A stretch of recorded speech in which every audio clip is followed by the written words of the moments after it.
on. Tough on record in my city, it was friend zone. You won't never take no chain over us. You stepping with a size 7 million on. This the part with the white nigga, what's up? I know my picture on the wall when I took her. Extortion, baby, hope for real, you been shook up. The top, so you drop and give me 50 like some push ups. Your last one brick, you really not on shit. They make excuses for you cause they hate to see me hit. For your contract, you gotta see the split. Ain't the way you doing splits, bitch, your pants might rip. You better do that motherfucking show inside the bitty. Maroon 5 need a verse, you better make it witty. Then we need a verse for the Swifties. Top ain't dry, you better drop and give them 50. Pip squeak pipe down, you ain't in no big three. Scissor got you white down, Travis got you white down, Savage got you white down. Like your label boy, you in a scope right now. And you gon' feel the aftermath of what I write down. I'm at the top of the mountain, so you tight now. Just had this talk with your ass, I had to hike down. Big difference between Mike then and Mike now. What the fuck is this a 20v1, nigga? What's a prince to a king? He a son, nigga. I get more love in the city that you from, nigga. Metro, shut your whole ass up and make some drums, nigga. Yeah. Good evening, ladies and gentlemen. I am Sam Odeyemi, and welcome to another edition of Points in the Paint, brought to you by For Fantasy Sake. While we talk all things NBA basketball, please excuse me for frequency's sake, as we talk all things NBA basketball, as it relates to NBA basketball. We might touch a little on a little college basketball, but you guys get the drift. You've been with me for this ain't your first go around. So NBA playoffs are underway, and we kind of just want to pick off where we left off last week. Talking about some of the matchups. I believe only one team has been eliminated so far. All the first round games are still going on. So tonight we're going to just go through and just talk about all the series and everything going on. Don't have any notes. Don't have anything. Didn't really have time to scramble together some notes. I did catch up on some of the games over the weekend and last night as well. And I'll follow some more games tonight. So I think that should be good enough to give you that spoken word off the top of the dome. So I will start in the Eastern Conference. Miami, I guess the best way is Miami. One seed Boston Celtics are playing the FC Miami Heat. The Boston Celtics currently have a 2-1 lead, and they're currently playing tonight. The 2 seed Knicks over the 7 seed Philadelphia 76ers. The Knicks have a commanding 3-1 lead on the Sixers. They played yesterday, and Game 5 is tomorrow. The 3-seeded Milwaukee Bucks are down to the 6-seeded Indiana Pacers 3-1. They played yesterday, and Game 5 is tomorrow. Cleveland and Orlando 4-5. The Cleveland Cavaliers are the 4th seed. Orlando is the 5th seed. That series is tied 2-2. Game 5 is tomorrow. All right, we jump on the Western Conference. Oklahoma City Thunder are the 1 seed, and they're playing the Pelicans. The Oklahoma City Thunder currently has a 3-0 lead over the Pelicans, and Game 4 is tonight.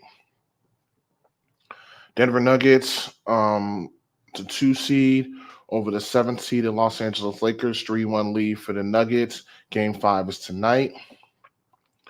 Minnesota Timberwolves, 3 seed, defeated the Phoenix Suns last night, who were the 6th seed, 4-0. A sweep is what we call it, political terms. And that was last night. So now Minnesota plays the winner of the 2-7 matchup, which is the Denver Nuggets and Los Angeles Lakers series. And then last in the West, the Clippers are the 4th seed playing the Dallas Mavericks. That series is tied up 2-2. Game 5 is Wednesday, and they did play yesterday, I believe, so they have a couple extra days off in between games. So I'm going to bring all that back and kind of just jump back to the first series, Boston Celtics over the Miami Heat. They are currently playing tonight. I believe, and I don't want to go off the screen. I know Boston's up. Give me a second while I pull it up on something else. Boston was up 34-22 when the show started. And again, Boston's leading the series 2-1. Obviously, Miami's missing Jimmy Butler and missing Terry Rozier. So there's some big pieces there. But the Heat culture and the Heat teams, especially on the Eric Spoelstra, they're going to compete. They're going to compete regardless. So I'm not surprised that they won Miami won Game 2. 111 to 101. And I believe when I did my show last was game one was Sunday, and I did my show Monday. So then they won game two, which would have been Tuesday or Wednesday. Celtics came back and won game three, 104 to 84. That was at Miami, as the series is now games 3 and 4 are going to be played in Miami. And yeah, right, give me a second to see the scores. The score of that game is 34-24, Boston. Second quarter is just getting underway. I think Miami can probably tie up the series 2-all, maybe win the night, or win. But I think Boston ultimately will just win the series. Only thing that scares me with Boston is they rely so much on their 3-point shooting. If their 3-point shots aren't falling, Boston is definitely vulnerable. We saw that in 2022 when they played the Warriors in the finals. All of a sudden, those 3-point shots weren't falling, and you know how that goes. So yeah, I think that series can definitely go. Well, I'll have to. Oh, it can go 6. 5 wouldn't be out of the question. You know, if Boston wins tonight, then they go back to for Boston game 5 Wednesday. But I think Miami, they just have too much grit in them. So I think they're going to battle. So I think Miami will probably get another game. It might be tonight, but or possibly Wednesday at Boston. And but I think the series ultimately goes 6 games. All right. So the next series is the Knicks are playing the Sixers. The Knicks are the 2 seed. The Sixers are the 7 seed. I actually thought Philadelphia would win this series, if I remember correctly, what I said last week. So I'm actually surprised they're down 3-1. I thought yesterday they would have tied it up 2-all. That just was not the case. But Knicks were able to pull it off at at Philadelphia too for game 4. So now the Knicks have a 3-1 lead and going back to New York to play Tuesday for game 5 with a chance to close the series out. The Sixers, I mean, Joel Embiid's done his thing. Tyrese Maxey's doing their thing. Kelly Oubre's been a little inconsistent. Tobias Harris has really been non-existent. He's actually been outplayed by Nicholas Batum. Somebody showed that to me. On the other end, Nicholas Batum has a better plus minus, especially on the defensive end, and that shouldn't happen. I mean, they're not too far apart in age, but Tobias Harris has just pulled a no-show act. I wouldn't be surprised if he gets moved in this offseason because he typically disappears in the playoffs, and especially when they need him. That game yesterday was tough, and Philadelphia should have won that game and tied the series up. I will be looking at them in a different light. Joel Embiid is dominant. Obviously, we see that, but it's just not enough. Personally, I mean, some of the flagrant foul he had on Mitchell Robinson.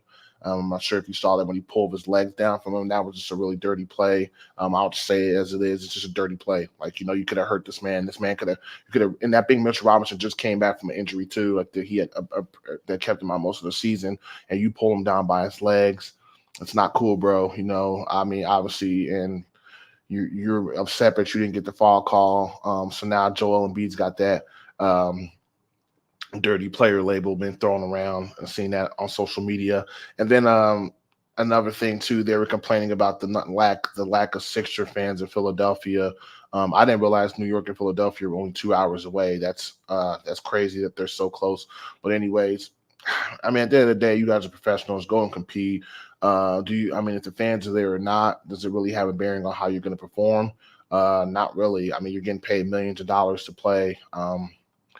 Just go out and play. You know, Philadelphia, you guys always have an excuse. Last year when you lost with James Harden and the final and to Boston, you guys talking about you need more help. You need more help. Well, Max, you stepped up. You got Lowry. You got Buddy Hield. You got obviously some other pieces, Nicholas Batum, Tobias Harris, and Kelly Oubre. And I mean, those guys didn't show up, but I mean, some guys are just not. You know, those big moments can be overwhelming for them. But game 4, nonetheless, was a game you should have won. You know, a 2-all series going back to New York. Game 5 would have been set you up perfectly.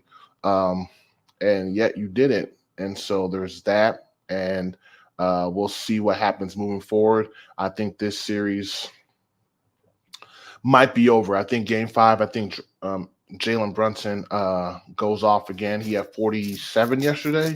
He went off for a 40 piece. I think he goes off again. I think other guys show out too. I think DiVincenzo has a good game. I believe Josh Hart shows out.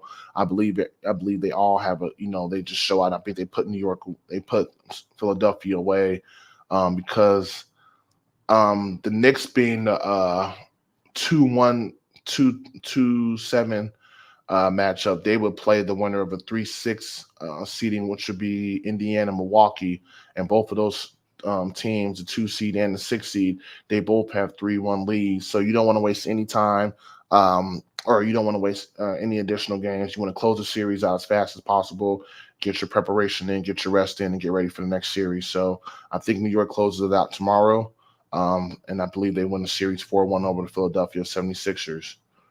All right, so now I'm going to jump over to Milwaukee and Indiana. Milwaukee is a 3 seed. They're playing and they're down 3-1 to the Indiana Pacers.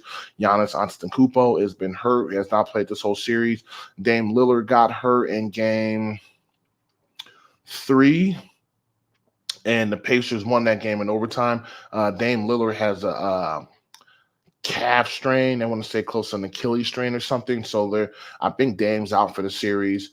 I believe Giannis is probably out for the series. They're saying he might come back, but Giannis' injury is similar to the injury Kevin Durant had in 2019. If you guys remember, it was like a calf or Achilles strain. It was a calf strain, and they misdiagnosed it, and then he ended up rupturing his Achilles for the Warriors in that 2019 finals. So I believe they're going to hold out Giannis for the series. Might have told him out, maybe I don't know if they come back and win the series at this point. I wouldn't want to risk it because if he tears his Achilles now at this point in the season, he's not coming back till next year during this time, which would, pretty much what would be the point. So if I'm Milwaukee, I'm continuing to hold Giannis out. I believe Dame's out too with this calf strain. Dame just suffered his injury. The Pacers and Bucks is really turning into a nice little rivalry. I can't remember what the season series was between those two teams, but I know it got chippy. Giannis scored that career high game, and he was mad that they gave him the wrong ball. So there's definitely some bad blood there between them. I like that Indiana's not backing down. Indiana's like, yeah, we're younger, and you guys won the championship in 2021, but hey, we're not going to back down. We're going to bring it to you. And Indiana plays at such a frantic pace too; it can wear on you. All these games, the team that I was going to say something stupid, the team that scores the higher points win, obviously, but I believe in most of the games, besides game 1, they've broken 100 points.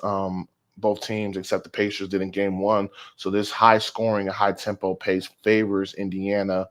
And last night was more of a saying. The Pacers finished at 126. The Bucks had 113. Game 3, the Pacers had 121. Game 2, the Pacers had 125. So the Pacers increased the pace, and they've been able to win. If Milwaukee plays at a slower pace, it slows the game down. I believe that favors Milwaukee. But at this point, with the injuries you had, and then Bobby Portis got ejected too in game 4, and I'm like, dude, that's not the game you want to lose your composure on. They needed you in that game. They lost by 13. They needed you. Brook Lopez did all he could, and some of the other guys, Patrick Beverley and Pat Connaughton and Malik Beasley and Jay Crowder, they did all they could. But bro, you cannot get ejected at that crucial game. You guys should be going back to Milwaukee tied up 2-2, and that should be what it is. But you didn't want to do that, so now you guys are probably going to be going to Cancun next Wednesday. Game 5 is tomorrow at Milwaukee. I believe the Pacers close it out. I just don't see any fight left in Milwaukee. Chris Middleton's been doing this thing, but he's been banged up in and out of the lineup during the series with injuries and stuff like that. Not sure if he, if what's going to happen there, but I got Indiana closing it out tomorrow.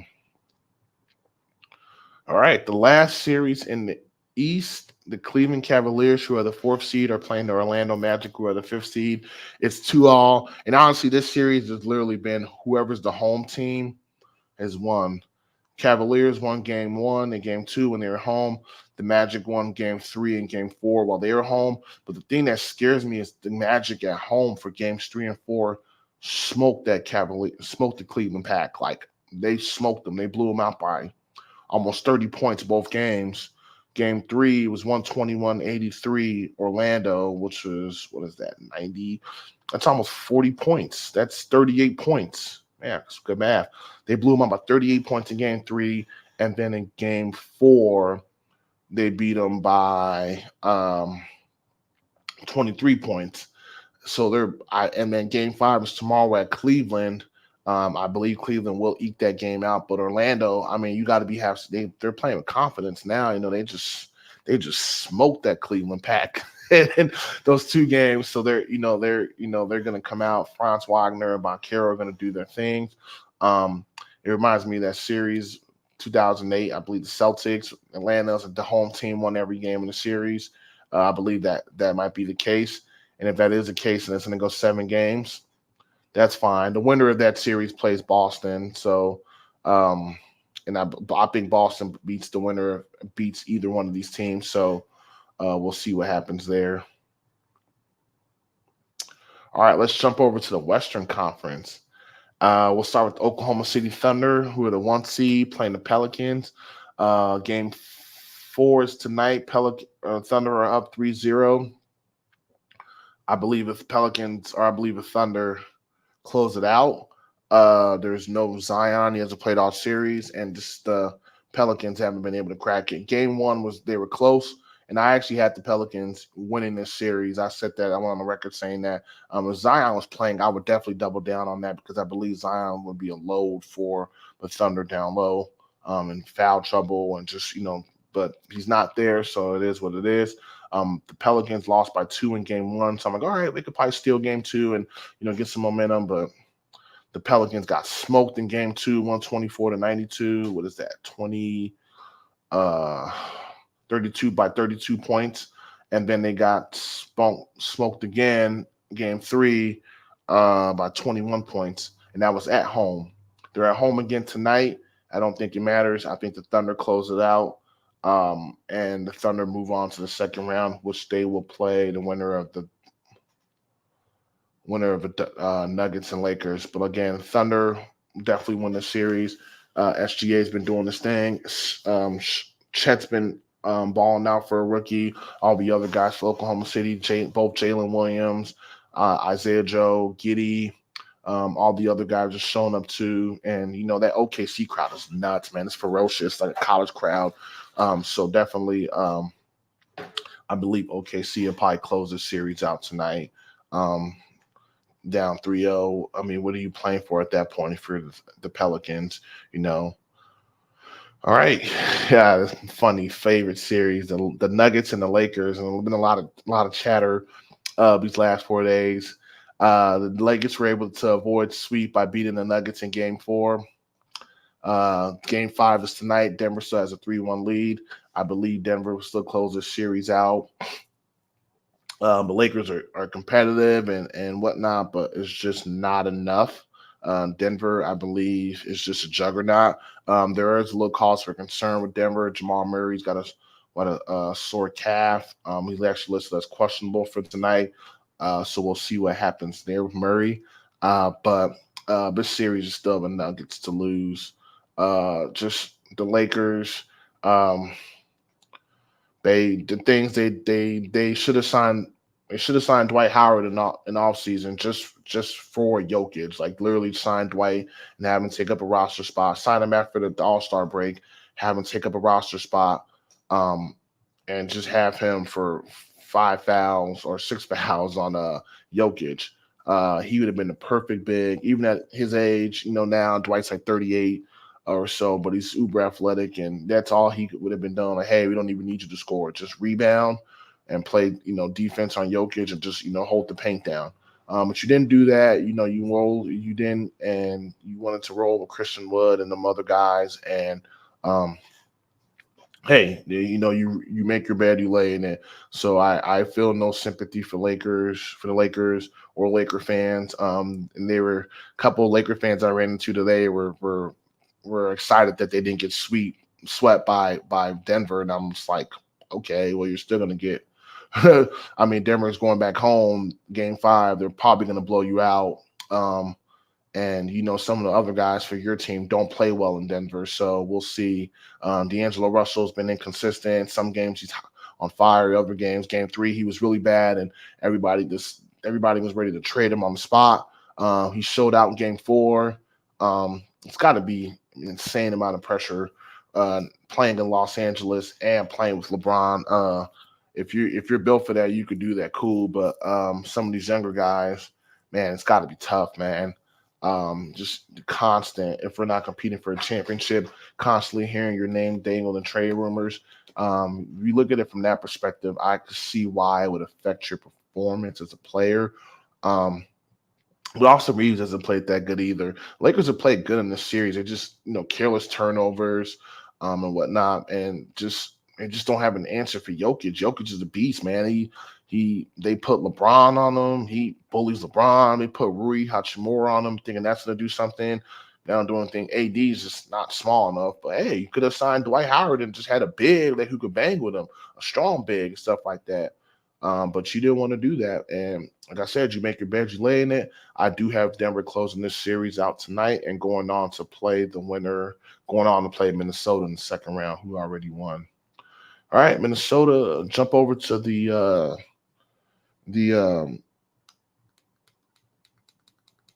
turn my volume up. Jump over to the next matchup. Minnesota, the 3 seed, swept the Phoenix Suns, who were 6 seed, 4-0.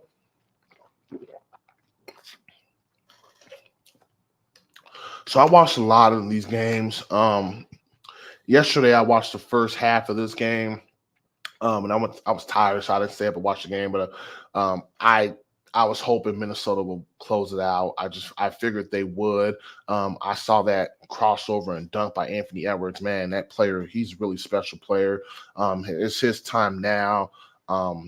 Passing of the guard, he's just special, man. And the whole Minnesota team. Obviously, Karl-Anthony Towns and Rudy Gobert, they do their thing. But and Mike Conley, that veteran presence as a point guard.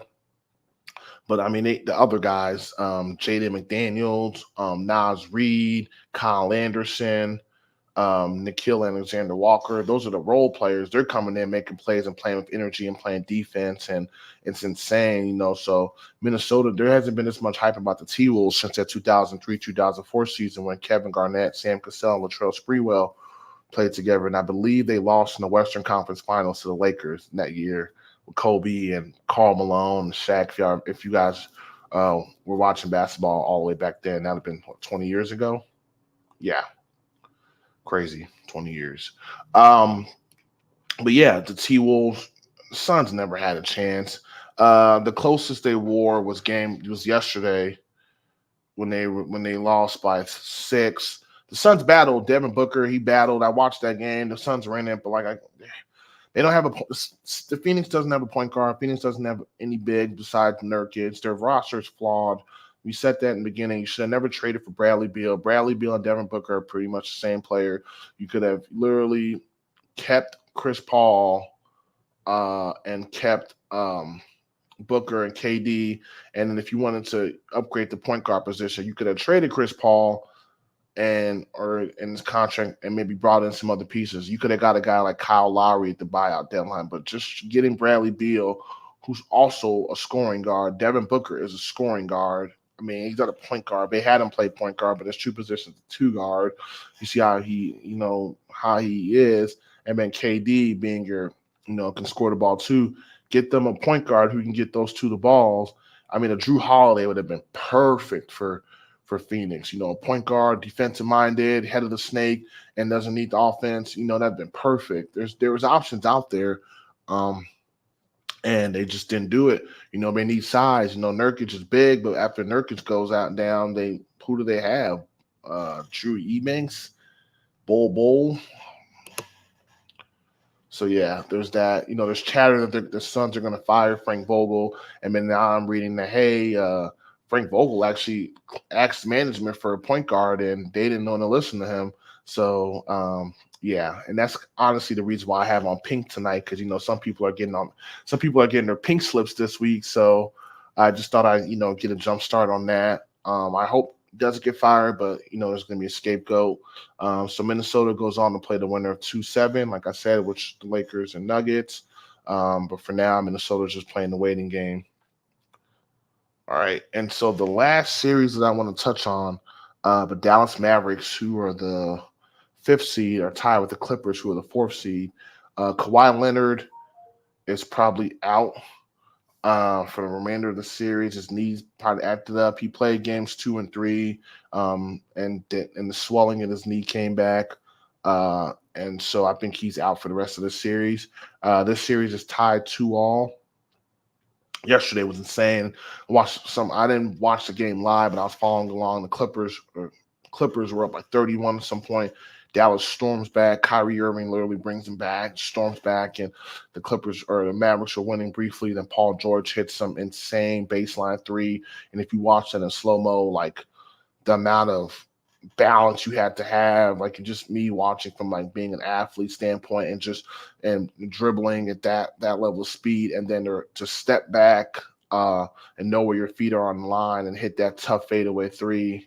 That was a very tough shot. He made that look easy, and the Clippers are able to prevail and tie the series up 2-2. Game 5, which is Wednesday, so they have an extra couple of days of rest. James Harden also did his thing. Russell Westbrook got ejected in Game 3 when the Mavericks won, but he didn't. But he didn't really play too well in Game 4. A lot of the role players didn't. So we'll see. Game 5 is back home, so we'll see. Like I said, there's no Kawhi, and I think that's kind of better for the Clippers because the last month of the season, Kawhi's been out anyway, just that sore knee. So other guys have kind of gotten into a rhythm, like Amir Coffey and Terrence Mann, who are getting more minutes, and so is Russ as well. So that's why I'm not surprised in Game 1 the Dallas just jumped out to that huge lead without Kawhi. Same thing in Game 4, no Kawhi, and they jump out to this huge lead because they're so used to playing with these people. And when Kawhi does come back, I wouldn't want to force him into the starting lineup because you got to adjust. I would just bring him off the bench and I'm like, hey, because that way you can monitor his minutes. If he can give me 15, 20 minutes a night, so be it. But other than that, it'd just be easier to kind of manage him coming off the bench. But we'll see what Tyronn Lue does when he does come back. But I don't think he comes back in this series. And we'll see what happens moving forward. All right. That's it. That's all, folks. That's all the series. I will be back next week to give you that good word. Definitely by next week, there'll be a lot less teams. Scoring update: Miami is losing 31-47 to Boston. It's going on halftime. Sheesh. OKC and New Orleans hasn't started yet. The Lakers and Nuggets play at 9. They haven't started yet. It's not looking good for Miami. Maybe Miami does. Maybe it does go 5 games, which I knew Miami would get a game, but man, no Jimmy Butler and no Terry Rozier. It's tough, man. I'm not sure with Terry Rozier if he's coming back this series. They say it's next, so who knows? Doesn't look promising because if he's not playing or anything, I doubt he comes back. But yeah, that's tonight's show. Stay tuned. I will be back next week to give you that good NBA talk. But yeah, another edition of Points in the Paint. And again, if you do want to tweet me below, my handle is there. If you want me to touch on anything, hey, if you want to jump on the show and talk shop with me, tweet me and we can set it up. That's no problem at all. All right, I'm Sam. I'm signing out. I'm going to leave y'all a little. Ain't even come from it. And when you boys got bitch, you had to run from it. Cash blowing, able bread out your tricking. Shit we do for bitches, he doing for niggas. Just wrist change, wicked. Spinning like you tryna fuck while you tripping.